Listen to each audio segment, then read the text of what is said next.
Eh, Vamos a continuar entonces con con nuestro estudio. Estamos hablando sobre ¿qué? El diaconado, ¿cierto? Hemos expuesto la necesidad que vemos en la Escritura, una necesidad con la cual nosotros nos sentimos muy identificados y estamos entonces tratando de resolver el asunto, ¿no? Les he propuesto como que qué preguntas han surgido entre nosotros: ¿cómo? ¿Quién? ¿Cuándo? ¿Por qué? En fin, y de eso es de lo que estamos hablando. Hace 8 días me detuve para dar un panorama un poco general en cuanto a un asunto del cual es muy necesario que todos nosotros como iglesia estemos apercibidos. Este tema es ya conocido para algunos y varios de ustedes yo sé que son familiares a esto y no les ajeno. Sin embargo, hay otros tantos de los hermanos que no, así que para quienes tenemos que volverlo a escuchar, no es molestia, es seguro, y para los demás pues va a ser de mucha información y vamos afirmando lo que nosotros entendemos como iglesia en cuanto a este asunto. Así que habíamos hablado sobre 3 títulos del Nuevo Testamento para un ministerio en especial dentro de la iglesia y que se usan como de manera intercambiable. Hace 8 días hablamos de eso. ¿Cuáles son? Diáconos, obispos, ancianos, pastores. Esas son 3 palabras que se utilizan para hablar del mismo ministerio y esas palabras se pueden usar de manera intercambiable. Si entráramos a fondo al asunto, hay muchísimo que pudiéramos repasar, pero pues no lo vamos a hacer porque no estamos hablando en realidad de la pluralidad pastoral, sino del diaconado. Ok, cuando nosotros nos referimos a obispo, no sé si dije esto hace 8 días, cuando hablamos de obispo no estamos hablando de una jerarquía religiosa como lo hace la Iglesia Católica. Así como el hermano Héctor hace 8 días decía que cuando el texto se refiere a anciano no quiere decir que sea el más viejo, dijo Diego, va a utilizar sus palabras. Ok, el mayor en edad, hermano. Estamos hablando entonces aquí de un ministerio bíblico. Nosotros entendemos que se encuentra en el Nuevo Testamento y hablamos un poco sobre sus responsabilidades, pero les voy a decir, ahí el tema es muchísimo más profundo.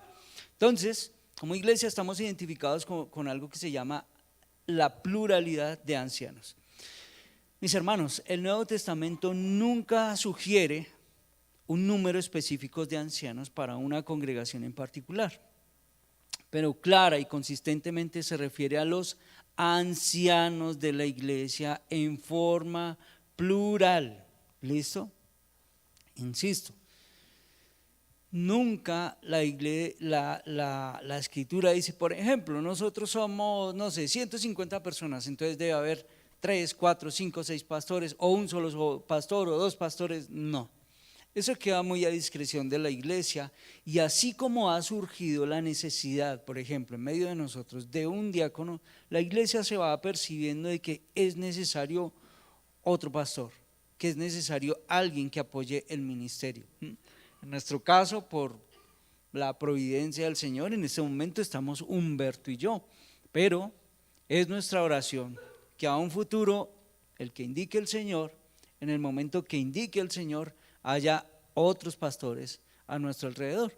No sabemos si alguno de nosotros mañana el Señor diga se debe ir, o que en medio de nosotros se levanten pastores sencillamente con un perfil para decir mañana ellos van a salir, mañana van a ir a plantar una iglesia, mañana van a ir a apoyar otra obra, no sé, quizás dentro de nosotros salga un afamado pastor reconocido que salga, que hoy sea solamente un tránsito en medio de nosotros, pero que mañana deba, no sé, salir a otro lugar.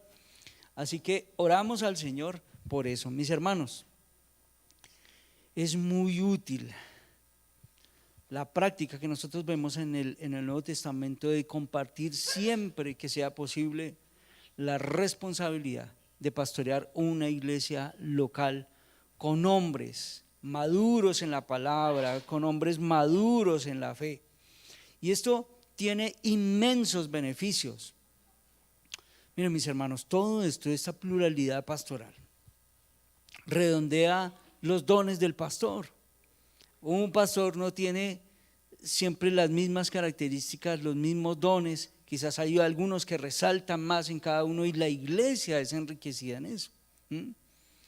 Yo miro a veces con suspicacia cuando en la iglesia se levantan los pastores, pero como siempre hubo uno que empezó primero, ¿verdad? Entonces todos esos que vienen detrás quieren ser igual al…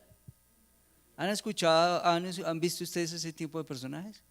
Entonces los que vienen de atrás oran como el primero, tienen su textura vocal como el primero, se quieren parecer mucho al primero, vestir como el primero, casi que repiten sus mismas. En realidad eso no enriquece. Qué bueno cuando en la iglesia puede haber una pluralidad pastoral donde cada uno, como el Señor le ha dado conforme a la manifestación del don del Señor, cada uno lo pone a rodar y con ello enriquecen la iglesia. ¿No les parece eso muy bueno? Eso es muy bueno, eso enriquece mucho a la iglesia. Así que esa pluralidad pastoral redondea los dones del pastor, pero también compensa sus defectos. Cuando hay un solo pastor, pues todos sus defectos lucen de una manera estrepitosa. Pero cuando hay dos, el uno del otro balancea esa situación. A veces hay algunos pastores que son más amorosos y solo amor no se puede. A veces se necesita y a veces está ese pastor que tiene él. Pero a veces también ocurre lo contrario. Así que esto es un gran beneficio en la pluralidad pastoral. Hay un complemento en su juicio cuando el pastor, con respecto a algo que está pasando, que está sucediendo en la iglesia, ve y lo ve en esta dirección. Y pues como es el pastor y es el único pastor, el consejo, como vaya la situación, va en esa dirección. Pero si hay otro pastor, a veces el otro, a veces no, siempre el otro tiene que decirle, hay quizás otro punto de vista, ha considerado que quizás esto, y eso ayuda mucho. En realidad nosotros, por ejemplo, con Humberto le damos muchas gracias al Señor porque los dos hemos sido bendecidos con la pluralidad pastoral y espero que ustedes como iglesia hayan sentido la bendición de tenernos a los dos. Gracias, Ana. Gracias por el apoyo. Esto, mis hermanos, esto es la pluralidad pastoral, crea apoyo en la congregación para decisiones. Hace 15 días con los miembros de la iglesia estábamos teniendo una charla un poquito seria en cuanto al asunto y cuando nosotros hablamos y expusimos las dos cosas, con Humberto fue reunión tras de reunión tras de reunión, mirando, analizando, pensando, orando y los dos tomando decisiones y los dos confiados en uno en el otro. Si usted va, yo voy, si usted no va, yo no voy, porque hacía parte de lo que nosotros habíamos entendido, de lo que el Señor nos está guiando en este tiempo. Ayuda en la unidad, nos deja a los dos quizás menos expuestos sencillamente a una crítica y a un señalamiento solamente de uno. Esta pluralidad, mis hermanos, hace que un liderazgo sea arraigado, que sea permanente, pero que a un futuro también haya una continuidad de personas, de pastores en medio de la iglesia que hayan sido escogidos de una manera correcta como nosotros entendemos bíblicamente. Vuelvo a decirle, yo no sé si yo vaya a morir aquí en Comunidad Cristiana Redención. Humberto tampoco lo sabemos, no sabemos si el Señor mañana indique que nosotros debamos salir, que nosotros tengamos que irnos, entonces pues se acabó Comunidad Cristiana Redención. ¿Sí? No, seguramente, por ejemplo, si el Señor guiara para que Edgar saliera mañana, no sé, para algún lugar, procesos se tenían que haber hecho aquí en la iglesia y cosas se habían tenido que hacer aquí en medio de la iglesia para que cuando Edgar se vaya, quizás haya otro pastor aquí también y no pasa nada, la iglesia continúa. Si mañana yo me llego a morir, si Humberto se llega a morir, ¿Se acabó Comunidad Cristiana de Redención? No, ¿cierto? Entonces todo esto asegura una pluralidad pastoral. Esto anima a la iglesia, mis hermanos, una responsabilidad espiritual. Ayuda a que la iglesia sea menos dependiente cada vez. A veces es tan complicado cuando la iglesia se acostumbra a depender tanto del pastor, y cuando hay un solo pastor es una carga, hermano, terrible. Yo les hablaba a los hermanos en membresía sobre unos casitos en especiales que hemos tenido, y les hemos dicho, hermano, háganos la tarea fácil, háganos la tarea fácil. Hay 2 pastores, entre los 2 podemos repartir cargas, y la idea es que podamos abarcar más y podamos suplir otras cosas que también son necesarias atender. Así que por muy buenas razones, hermano, que nosotros encontramos en la Biblia, en el Nuevo Testamento, es necesario una pluralidad pastoral. De hecho, dentro de nosotros, hermano, deberíamos tener una oración, porque muchas iglesias no saben, de verdad no saben de lo que se están perdiendo. Nosotros como iglesia, yo en particular, oro para que el Señor coloque dentro de esta iglesia, dentro de nuestras iglesias amigas, mis hermanos, hombres con dones espirituales, con preocupación pastoral, que esas iglesias puedan ser enriquecidas de esta manera, que puedan ser muy bendecidas con eso. Yo a veces veo con mucha preocupación en particular algunas iglesias que parece que la doctrina de la pluralidad pastoral está aquí, pero ¿cómo es que camina eso en medio? Y a veces no lo veo. Oro al Señor para que el Señor prepare hombres, para que de aquí, hermanos, salgan mañana hombres a bendecir otros lugares, a plantar iglesias, que vayan a otros lugares y que bendigan la obra del Señor de donde el Señor los ponga. Dios ha dotado, hermano, a la iglesia con esto. Y nosotros tenemos que orar por hombres con un carácter ejemplar, con una sabiduría pastoral, con dones, con talentos, con la enseñanza seria, con el evangelio claro. Así que hay que orar por eso. ¿Listo? ¿Sí o no? ¿Les gusta o no les gusta? ¿Sí? ¿Están asustados todavía por el temblor?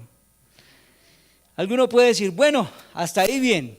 De esto, si habláramos, vuelvo a decir, de la pluralidad pastoral, de lo que nosotros vemos y entendemos por la Escritura en cuanto al ministerio pastoral, el asunto se nos iría largo. Pero estamos hablando de los diáconos. Entonces alguno pregunta, ¿y los diáconos? ¿Y ahora los diáconos? Ahora, es bueno sentar esto, porque también en medio de la iglesia se han presentado a veces algunos desórdenes de los cuales nosotros tenemos que hablar, tenemos que apercibirnos, y espero que a través de la enseñanza y a través de lo que nosotros vamos encontrando en el texto bíblico y lo que vamos hablando, pues esas dudas, hermano, vayan quedando atrás y que nosotros podamos hacer un ejercicio claro en cuanto al ministerio pastoral, en cuanto al diaconado. Y existe un problema serio, mi hermano, y fundamental en cuanto al diaconado en la iglesia, y es que casi no se entiende el asunto. Cuando se habla de los diáconos en la iglesia parece, bueno, ¿y cómo qué es ese asunto? Ahora, ¿por qué? Bueno, mi hermano, cuando esto no se entiende, en realidad la respuesta en realidad es muy sencilla, porque nosotros hemos abandonado el consejo de la Escritura, ¿sí? No tenemos en cuenta los textos bíblicos, no tenemos en cuenta los parámetros que el Señor nos ha dado en la Escritura para hablar de los diáconos, para establecer diáconos. Pero, si bien eso en la práctica se ve caminando de esa manera, creo que el problema es más agudo todavía. Creo que ese problemita es solo un síntoma de un problema muchísimo más grande entre los cristianos de hoy, ¿sabe? Y el problema en realidad de fondo más bien, es una vergonzosa falta de confianza en las Sagradas Escrituras que nosotros entendemos que el Señor ha inspirado. Si el Señor ha dicho, la iglesia debe funcionar de esta manera, ¿qué debemos decir nosotros? Amén, amén. Alguien podría preguntar y alguien podría decir, Por ejemplo, con respecto a los diáconos, ya les dije, eso es responsabilidad de ustedes. De aquí a poco tiempo, a pocos meses, a pocos días, ustedes, mis hermanos, van a escoger a los diáconos de la iglesia. Y alguien podría decir, ¿y cómo estamos seguros? Ahora yo les hago la pregunta y esa no es retórica. ¿Cómo estamos seguros que los que vamos a escoger sí son? ¿Cómo? Ok, la Biblia muestra una característica. ¿Qué vamos a hacer nosotros? ¿Qué es? ¿Pero cuál será nuestra tarea? Ir a la Biblia, orar. ¿Pero qué hacemos con lo que la Biblia nos dice? ¿Cómo lo aplicamos?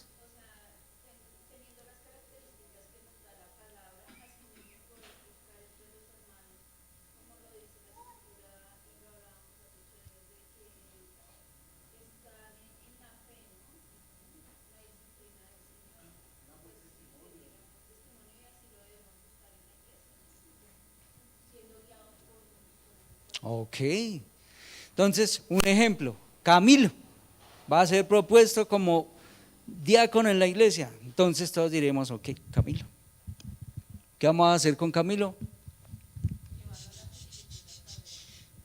Lo colamos por medio de la escritura, vemos el carácter del Señor, vemos las cualidades que nosotros encontramos en la escritura, oramos al Señor y al final todos tendremos nosotros que decidir. ¿Ustedes quedarían tranquilos con eso o no? ¿Por qué? Porque actúa exactamente, ahí está el asunto, porque actuamos conforme a la escritura, ¿ya? Y así todo en la iglesia sucesivamente, todo en la iglesia. Pero mis hermanos, como veremos, la escritura entonces es suficiente para responder nuestras preguntas sobre los diáconos. Cuando esto no se hace correctamente en la iglesia, cuando se hace porque es rosca, porque es pinta, porque es popular, ahí es donde nosotros tenemos problema. Nosotros debemos estar seguros, el Señor indica que esta es la persona que debe ser el diácono de la iglesia porque hemos seguido lo que la escritura nos ha dicho y en eso nosotros estamos tranquilos y confiamos. ¿Confiamos en nuestra decisión? No, confiamos en que hemos seguido la instrucción que la escritura nos ha dado y eso para nosotros es suficiente, hermano. Tenemos que descansar lo suficiente en que el Señor guía a su pueblo en oración, que el Señor guía a su pueblo con la instrucción de la escritura para que esa persona sea. ¿Sí me va a entender? El temor debería quedar de un lado, o sea, no nos puede asaltar el temor ante llegar a tomar una decisión si nosotros lo hacemos de esta manera. Lo que ocurra de ahí en adelante entenderemos nosotros que es providencia del Señor, que es providencia divina. Pero cuando nosotros hemos tomado decisiones, hemos orado, de acuerdo a como dice la escritura, nosotros debemos estar tranquilos con ello. ¿Vamos bien? Ustedes me tienen asustado hoy. Bueno, claro está, el único diaconado, hermano, que vale la pena descubrir entonces es el que nosotros encontramos en el Nuevo Testamento, ese que ha sido inspirado por el Espíritu del Señor. No importa qué tan limitada pueda parecernos quizás la información que tenemos al principio. Dios en su sabiduría perfecta nos ha dado toda la información que nosotros necesitamos aquí en la escritura, así que debemos atenderla. Si no estudiamos los textos de la escritura adecuadamente o no nos limitamos a la enseñanza bíblica recibida en cuanto a los diáconos, invariablemente, mis hermanos, nosotros vamos a arruinar el plan del Señor y la bendición que es esto para nosotros en medio de la iglesia. Es importante que nosotros entendamos que no vamos a levantar un diaconado aquí en la iglesia a partir de nuestra imaginación y a partir de lo que nosotros creemos y de lo que nosotros vemos. Y es importante entonces que volvamos a leer el texto de Filipenses que leíamos hace una semana. ¿Recuerdan cuál era?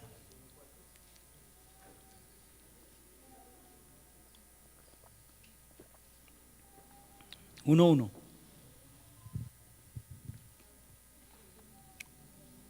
Pablo y Timoteo, siervos de Cristo Jesús, a todos los santos en Cristo Jesús que está en Filipos, incluyendo a los obispos y a los diáconos. Muy bien. Encontramos unas palabras, hace 8 días les decía, que son únicas en el Nuevo Testamento. Y en esta introducción, hermanos, se nota entonces a una iglesia local constituida. ¿Recordamos? Pablo y Timoteo, siervos de Jesucristo, saludan a ¿quiénes? Ok, y insistí en eso porque recuerdan la importancia del asunto. A los santos, a una congregación, a los hermanos, a todos los hermanos, a esos hermanos que están congregados. Note, para nosotros a veces pasa desapercibido esos pequeños datos, pero es bueno tenerlos en cuenta. A todos los santos en Cristo Jesús que están ¿en dónde? Son unos hermanos que están congregados en determinado lugar geográfico. O sea, había una iglesia visible ¿en qué lugar? Y a esos son a los que se saludan. No por nada la iglesia a veces, encontramos en la escritura que a veces se saluda a la iglesia, salúdeme a tal hermana, salúdeme a tal hermano en tal lugar. ¿Sí me va a entender? Eso era vida de iglesia, hermano. Eso era constitución de la iglesia. Bueno, no voy a hablar de membresía, pero eso hace parte del argumento de la membresía de la iglesia. Pero entonces también se señalan no solamente a los hermanos que están en un sitio, en un sitio geográfico, en un lugar establecido, sino que también se señala a unos servidores que están en medio de ellos. ¿A quiénes? Ok, y ahí se señalan a los obispos y a los diáconos. Son los guías espirituales, también los siervos en las cosas temporales, y eso es lo que vamos a hablar. Entonces, él menciona 2 oficios que se ven inmediatamente en la iglesia local. Es la primera vez, creo que esto sí lo dije hace 8 días, es la primera vez que en el Nuevo Testamento se hace mención de diácono. Así que estamos ante un texto bastante importante porque dice que entonces el Señor ha establecido 2 oficios en medio de la iglesia. Así que tenemos que ver cómo en la iglesia temprana ya había una organización establecida.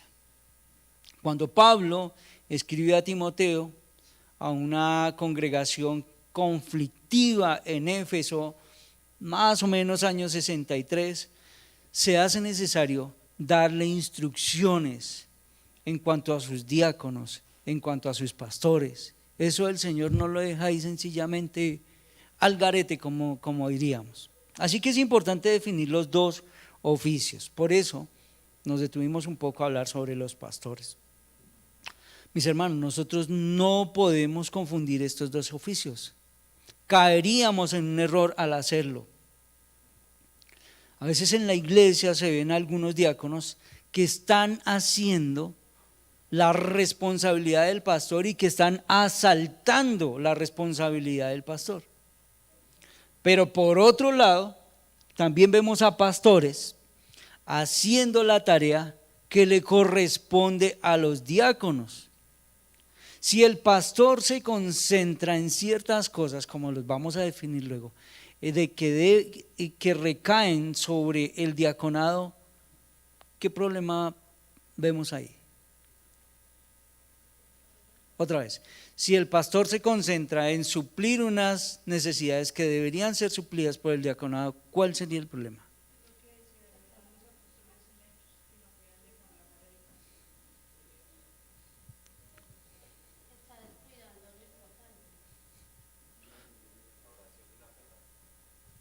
O sea, la labor que tiene que hacer el pastor va a ser definitivamente descuidada. Y eso es confusión para la iglesia. Si el diácono asalta la autoridad del pastor y hace la responsabilidad, quiere cumplir con las responsabilidades que el pastor debe cumplir, ¿qué problema vemos ahí?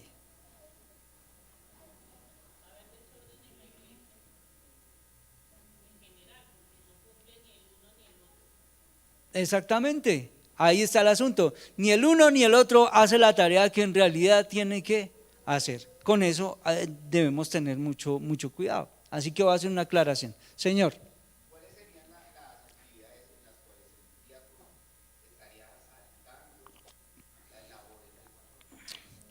Calma, eso lo vamos a ver dentro de 15 días. No, no quiero contestar de afán y no quiero contestar rápido porque quiero que nosotros desarrollemos este pensamiento, ¿sí? Vamos a tener que llegar a un momento en el que vamos a decir, ok, estas son las características del diácono. Algunas personas defienden, eso básicamente cuando nosotros hablamos del pastorado y cuando hablamos del diaconado estamos hablando de lo mismo. No, la Biblia es clara cuando habla de eso y con eso nosotros debemos tener cuidado. Así que tranquilo que en el camino vamos a solucionar el problema Fiverr, Señor.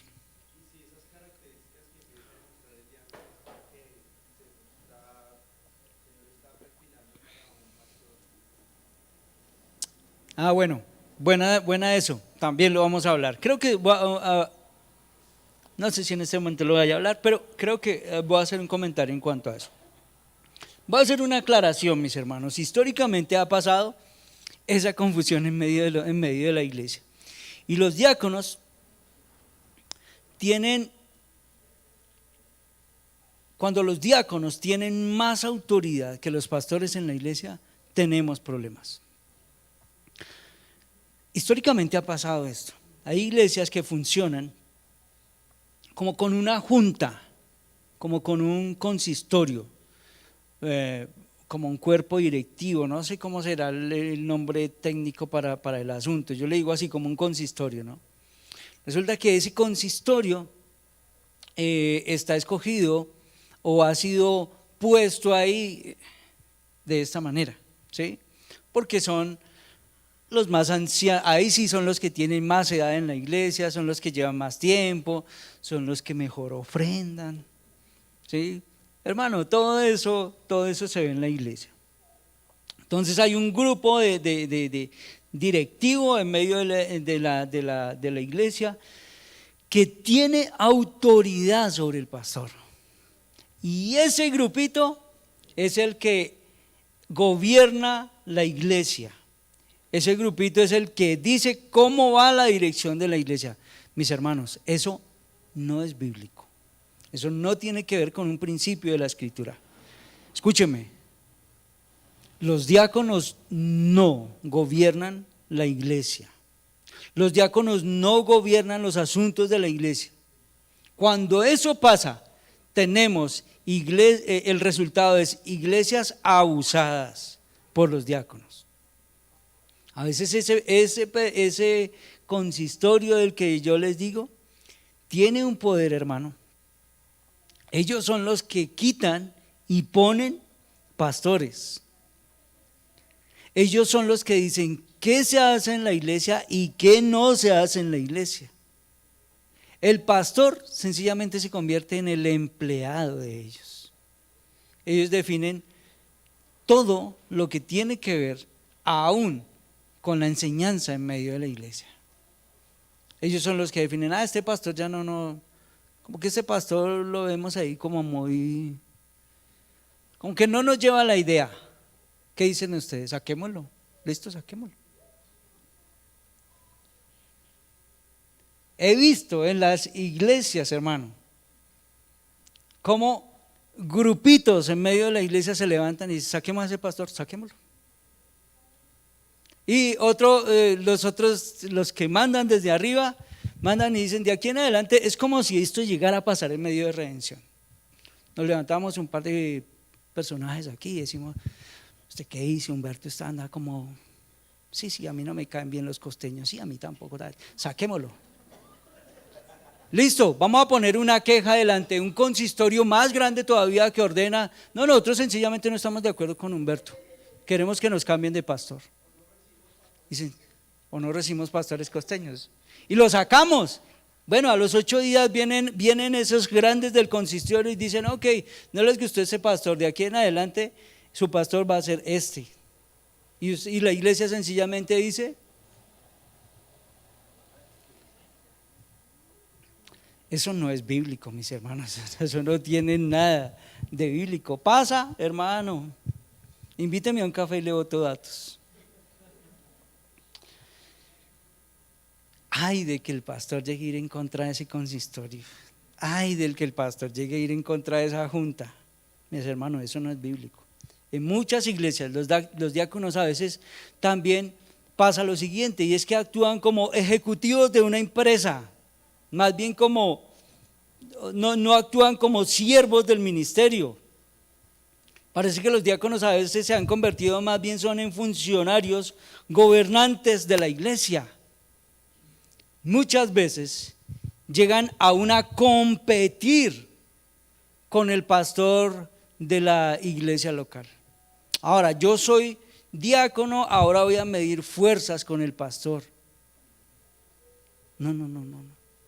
Esto no se trata de un nombre, esto no se trata de un título en medio de nosotros, a ver quién es el que más manda en la iglesia, a ver quién es el que más tiene poder. Entonces nosotros tenemos que entender, hermano, cuáles son los papeles de cada uno en medio de la iglesia, cuáles son sus oficios. Porque lo que nosotros encontramos en el Nuevo Testamento es que los diáconos siempre están en asociación con los obispos, con los pastores, con los ancianos. Eso no se trata de una competencia, a ver cuál manda más, a ver cuál es el que tiene más autoridad.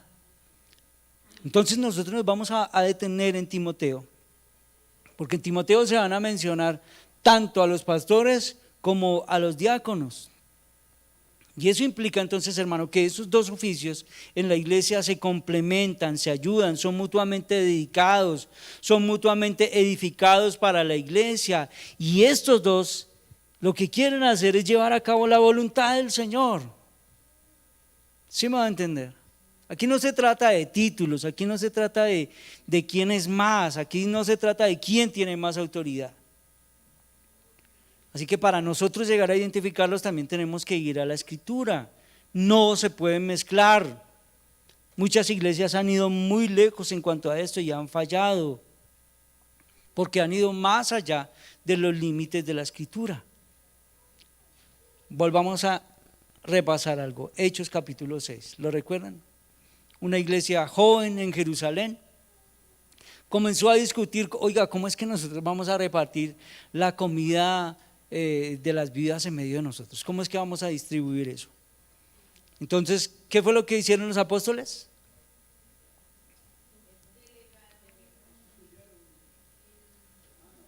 Delegaron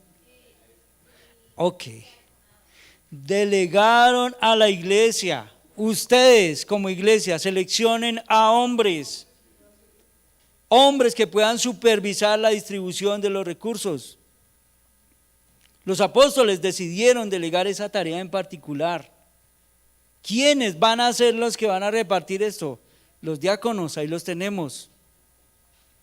¿A qué se iban a dedicar los apóstoles? A la oración y el ministerio de la palabra. Y entonces esa parece ser la distribución.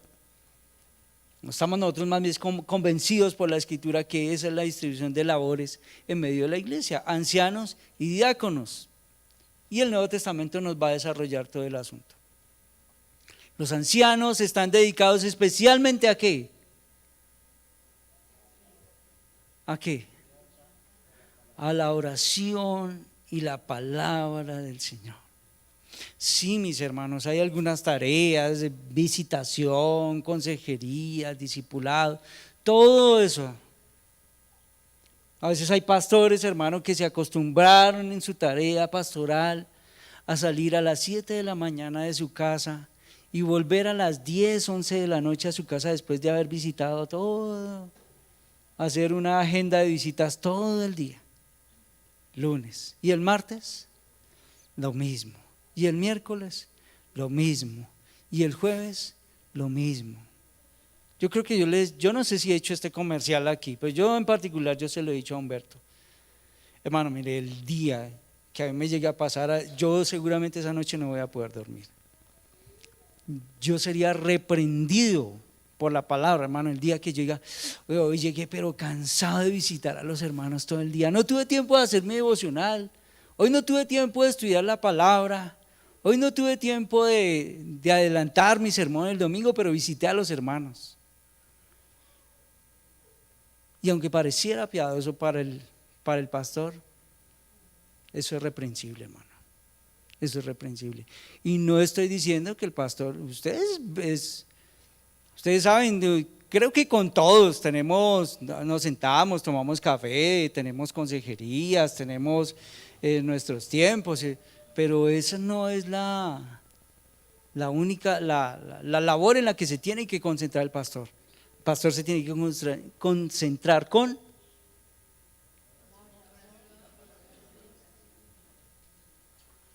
la verdad. Yo esta mañana pues no estudié muy bien el sermón, pero ustedes se dieron cuenta que yo estuve visitándolos toda la semana.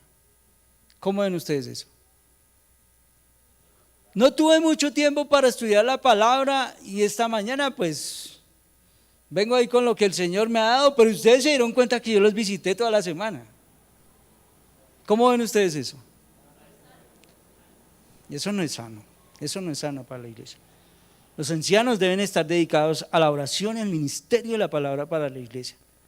Y aquí es donde entran los diáconos en acción, porque entonces ellos ayudan a mantener todas esas operaciones físicas dentro de la iglesia en las cuales a veces el pastor no da para terminar haciendo toda esa labor. ¿Sí me da a entender? Insisto, muchas iglesias tienden a confundir a los ancianos con los diáconos. Los diáconos tienen un oficio especial en el Nuevo Testamento y lo encontramos aquí arraigados en Hechos. Los diáconos en general, mis hermanos, y empecemos a ubicarnos con esto, se relacionan con los detalles prácticos de la vida de la iglesia, con la administración, con el mantenimiento, con el cuidado de los miembros en sus necesidades físicas. Cuando nosotros entendemos este año, por ejemplo, eso es una inquietud que teníamos con Humberto desde el año pasado, nosotros necesitamos un ministerio de misericordia en la iglesia. Y por eso surge estos esfuerzos que algunos hermanos, ya tenemos un grupito ahí conformado, necesitamos un diácono ahí sirviendo, necesitamos un diácono ahí al frente de todo ese asunto. Hermanos que se encarguen de todo ello. No necesitamos un hermano que sea profesional en logística sobre el asunto. Necesitamos hombres del Señor indicados por la palabra del Señor para que ayuden en todas esas tareas. ¿Sí me estoy dando a entender? Porque resulta que en muchas iglesias hoy los diáconos también o bien han asumido el papel de una supervisión espiritual o bien sencillamente se han descargado también con sus labores, con las labores que deberían sencillamente hacer. Y tampoco es así. Tampoco a veces sencillamente necesitamos diáconos en la iglesia para que ostenten un título. ¿Usted quién es? Yo soy el diácono de la iglesia, pero ¿cómo es que en lo práctico se ve? ¿Cómo es que en la acción está funcionando esa persona? Ahora, no significa que los pastores son de manos bonitas, que nunca cogen una brocha para decir, venga, vamos a pintar, nunca cogen un rodillo y dicen, vamos a esto. No, pero hay que equilibrar las dos cosas. A veces también sucede eso, que hay pastores que no cogen una escoba porque es el pastor, tampoco está bien. A veces los pastores cuando es necesario nos toca saber de carpintería, pintura, albañilería, ¿qué más? A veces es necesario. Entonces, ¿necesita la iglesia de estos dos servidores y de los dos oficios? Sí. ¿Son distinguibles fácilmente en medio de la escritura? Sí. Entonces vamos a definir un poco ahí todo el asunto. el diácono, para empezarlo a definir. Esa palabra tiene significado para nosotros porque esa palabra diácono significa siervo. Cuando nosotros lo encontramos en la Escritura como un verbo, es ese verbo que se traduce como servir, ¿sí? Estamos hablando del servicio, de aquellos siervos que servían precisamente en cualquier capacidad. Así que rastreemos un poco la palabra y miremos cómo la palabra va entrando en medio de la iglesia y va adquiriendo su significado. Juan capítulo 2, versículo 5. Entonces, ¿qué significa la palabra diácono? Sencillamente siervo. Y vamos a ver cómo aparece dentro de la iglesia, dentro de la escritura esas palabras y cómo se va a ir desarrollando. Dime, Mayra.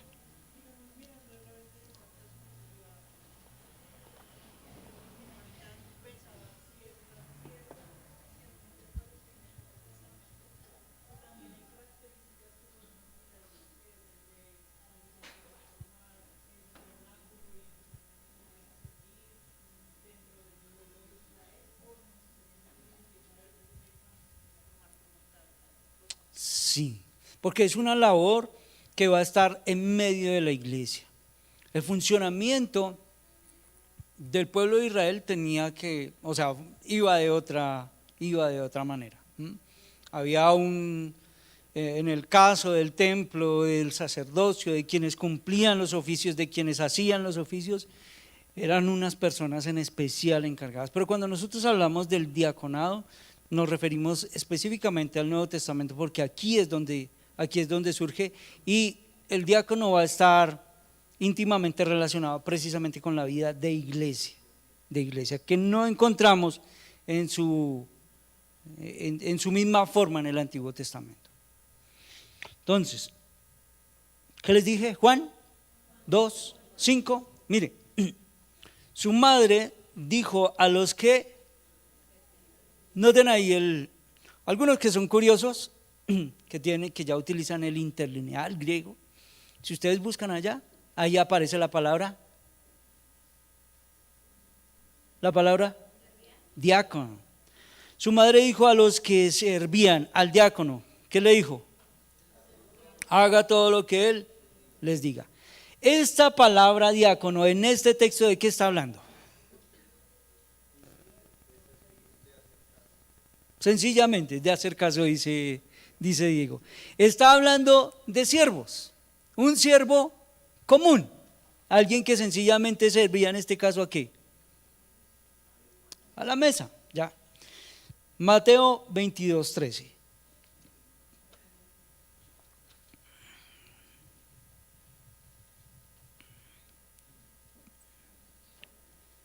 Entonces el rey dijo a los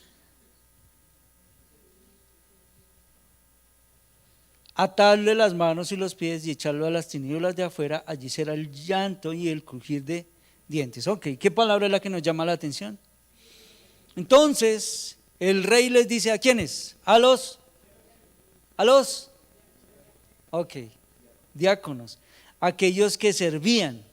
En este caso, en este contexto, por lo que nosotros vemos ahí, eran ¿qué?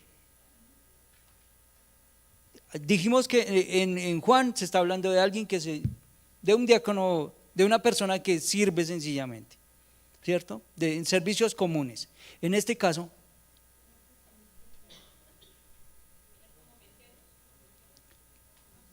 ¿servían a quién? Ok, servían al rey, ¿cierto? Ese es el contexto de esa parábola. Entonces no estamos hablando sencillamente de siervos en trabajos comunes, aquí ya vemos que son personas que sirven al rey. Mateo, una hojita adelante, 23, 11. A ver, uno que se arriesgue a darme su versión en griego de 23, 11. A ver, ¿quién lo quiere leer en griego?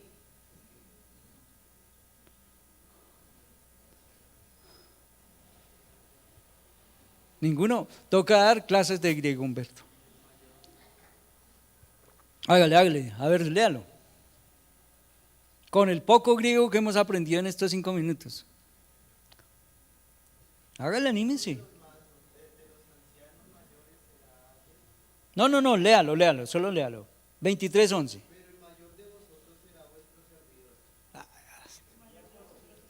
Sería, exactamente. Si Diego lo vi ahí tímido, hermano.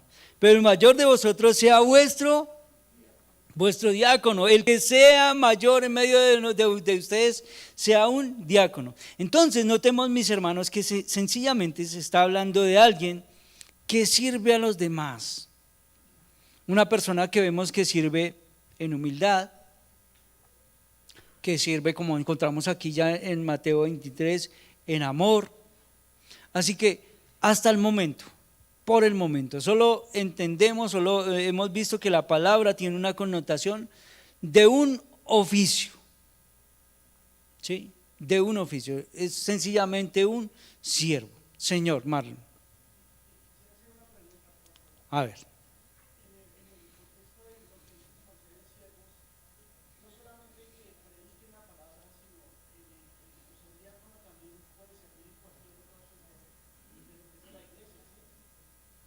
Sí, sí, sí. Aunque también puede predicar la palabra. Ajá. Sí, y esa es la tarea a la que está llamada él.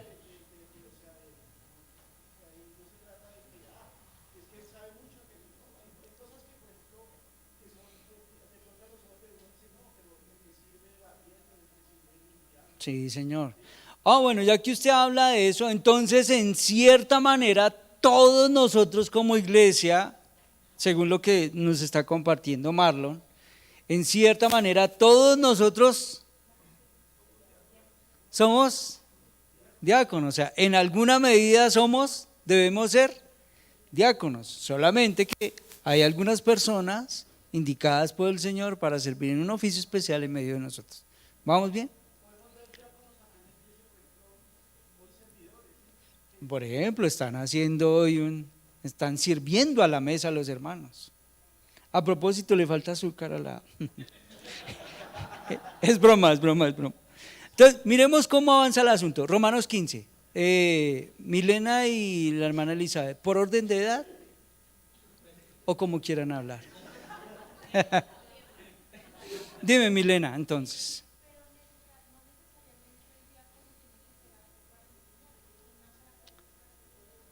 Ajá, sí, eso lo vamos a ver. Ese es el punto de inflexión. Pudiera ser que el servidor esté llamado a enseñar, tenga esa capacidad y tenga esa dirección, sí. Y si no la tiene, no puede ser diácono. No. O sea, puede ser diácono, aunque no tenga esa dirección de la enseñanza. Puede ser que haya un diácono que definitivamente no está hecho para la enseñanza. Puede ser diácono. ¿Sí? Un pastor que no tenga la dirección de ser maestro de la enseñanza, dedíquese a ser diácono. Dime.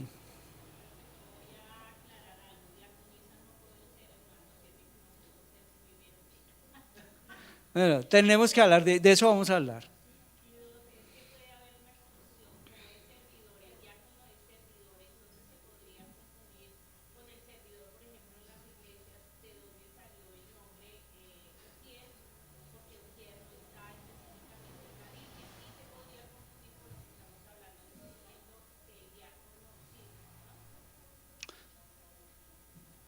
Pues sí, no, la verdad no sabría decirte dónde salió la palabra ujier, pero voy a averiguarlo. Pero sí, dentro de la iglesia hay algo otros quizás, ¿cómo se dice? Algunas definiciones en cuanto al servicio, no sé, tocaría, o sea, vamos a hablar sobre el asunto y ya al final nosotros aquí le decimos a nuestros hermanos los servidores, ¿no? Pues porque queremos ser muy históricos pero lo vamos a descubrir.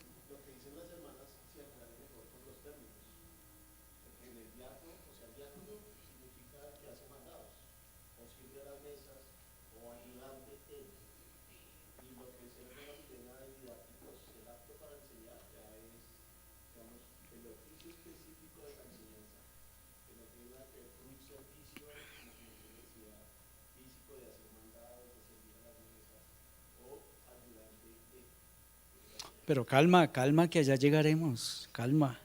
Necesitamos resolver cómo es que se va desarrollando esa palabra. Y es cierto lo que dice el hermano Alex. Romanos 15:8.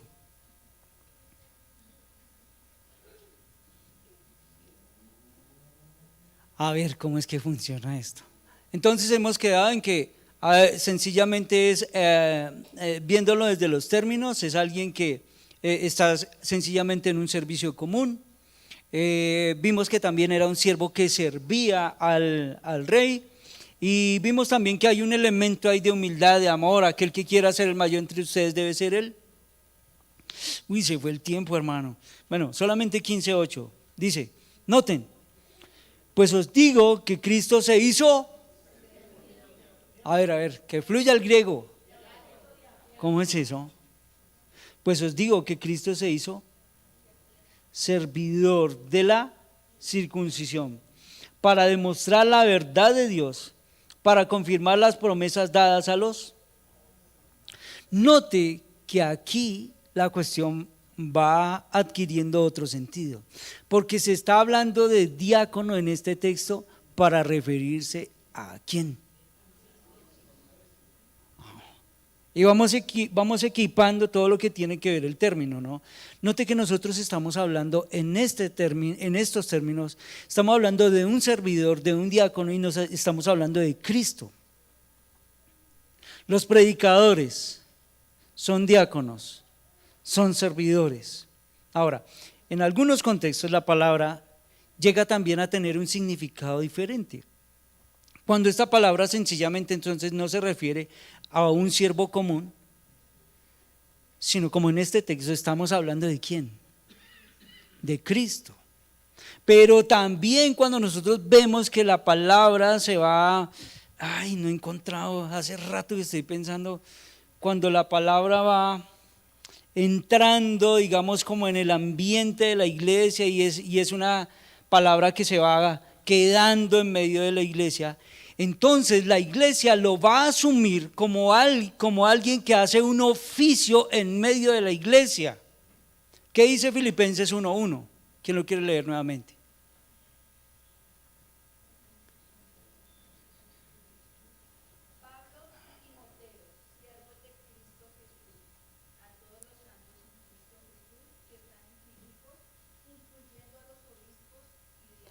Ok, entonces repasemos y ya dejamos aquí por hoy. La palabra inicialmente en un contexto tiene que ver con alguien que sencillamente sirve, un servidor cualquiera. Pero en su contexto nosotros vemos que la palabra también se refiere a alguien que sirve a alguien en especial. Mateo. Alguien que sirve al rey, ya no es sencillamente un servidor cualquiera, ¿cierto? Y vemos esa carga que debe haber especial dentro de los servidores, cuando dice, si alguno quiere ser mayor, que sea servidor entre ustedes. Pero la palabra va adquiriendo otro sabor cuando nosotros nos referimos como diáconos, ¿a quién? Romanos, a Cristo.